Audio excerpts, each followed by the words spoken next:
నీ గురించి చెడుగ్గా మాట్లాడే వాళ్ళు నీ గురించి నిజంగా తెలిసిన వాళ్ళు కాకపోవచ్చు.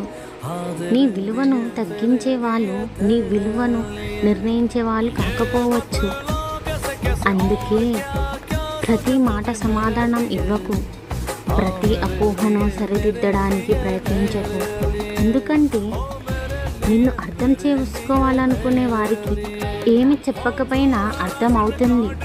నిన్ను అర్థం చేసుకోలేని వారికి ఎంత చెప్పినా అర్థం కాదు. అందుకే అందరికీ నిన్ను నిరూపించుకోవాల్సిన ప్రయత్నించకు.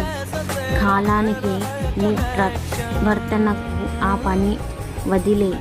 చివరికి నిశ్శబ్దంగా ముందుకు వెళ్ళిపోవడం కూడా ఒక గొప్ప.